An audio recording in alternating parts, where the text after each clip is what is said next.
Bonjour à tous et à toutes, j'espère que vous et vos toutous allez bien et profitez un maximum de votre été canin. De notre côté, on va poursuivre notre mini-série sur comment bien éduquer son chien dans la Minute Éductucieuse. Et après vous avoir parlé des 5 grands courants de méthodes éducatives dans le monde du chien, je vais vous parler d'une 6e méthode, très peu connue finalement, mais assez logique, c'est la méthode du mimétisme. Elle n'est pas classée avec les 5 autres méthodes, puisqu'elle ne dépend pas exclusivement de l'éducateur canin. Le mimétisme, c'est quoi? En quoi cela consiste-t-il? On vous explique tout.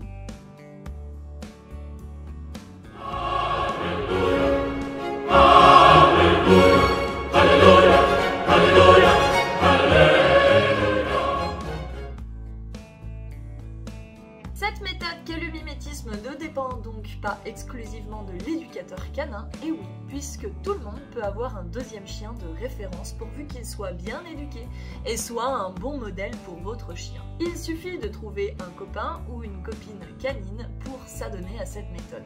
Vous pouvez même peut-être déjà avoir un premier chien si tant est qu'il est bien éduqué et de bonne augure pour potentiellement un deuxième chien voire plus arrivant au sein du foyer qui prendra donc ce premier chien comme référencement. Cela ne fera pas toute son éducation bien évidemment, mais cela y participera à sa juste mesure. Le chien bien éduqué prendra donc part à l'éducation du nouveau chien et sera d'une certaine manière votre assistant ou votre assistante dans cette nouvelle adoption. Le mimétisme est donc une méthode qui sous-entend l'utilisation d'un ou de plusieurs chiens bien éduqués et aptes à assister votre chien pour débloquer certaines problématiques auxquelles il ou elle ferait face.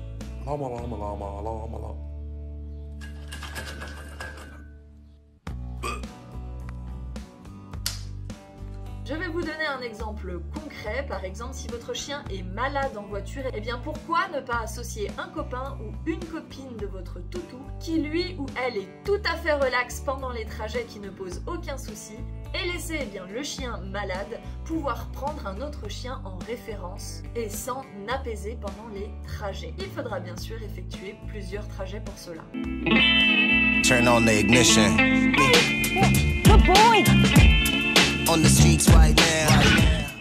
Pour cette même problématique, si vous l'avez bien compris, il existe une multitude d'autres méthodes et des dizaines d'astuces différentes. Mais parmi tout cela, la méthode du mimétisme pourrait éventuellement être utilisée. Si vous avez un chien craintif, pourquoi ne pas lui trouver un copain ou une copine qui est extraverti, qui prendra le devant et pourra lui montrer par son attitude, ne crains rien, suis-moi. De manière assez évidente, les éducateurs canins et les éducatrices canines feraient mieux d'avoir un de ces chiens de référence. On appellera ce chien de référence ou cette chienne de référence un ou une chienne assistant. Le chien ou la chienne, voire même la meute de l'éducateur canin ou de l'éducatrice canine font non seulement partie intégrante de sa carte de visite, mais sont absolument nécessaires dans certains formats de cours spécifiques tels que les cours chiots où nous avons besoin d'adultes bien codés pour montrer un bon exemple, mais également dans de multiples cas de rééducation, que ce soit la crainte, l'agressivité ou même parfois pour surmonter des blocages psychologiques. Les éducateurs canins et les éducatrices canines n'ont bien évidemment pas toujours besoin de leurs chiens. Ils ne sont pas le centre du monde de tous les problèmes.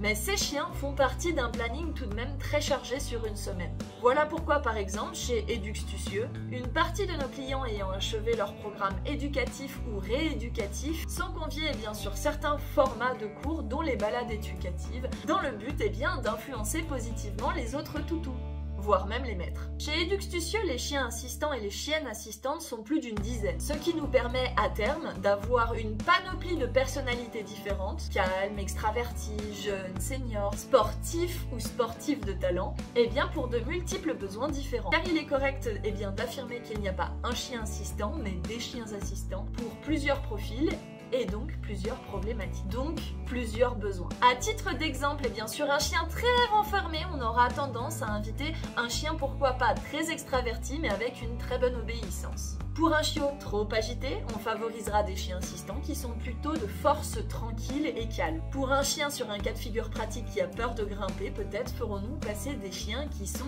escaladeurs ou escalatrices en herbe, et vice versa. J'espère que cette vidéo vous a plu, mais surtout qu'elle vous a appris quelque chose. Si c'est le cas, n'hésitez pas à liker, commenter et voire même partager avec vos amis canins et canines pour leur donner des astuces au quotidien dans leur monde canin. Et on se retrouve tout bientôt pour une nouvelle vidéo de cette série sur comment bien éduquer son chien. À bientôt!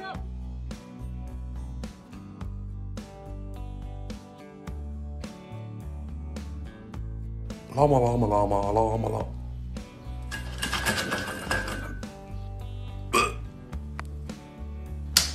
Lama lama lama lama lama.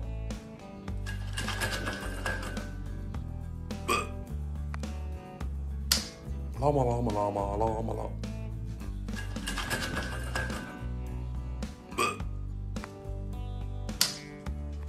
Ba ba ba ba ba ba. Ba.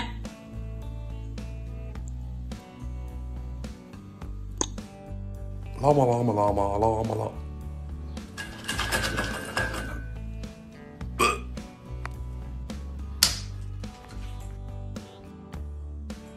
Lama lama lama lama lama.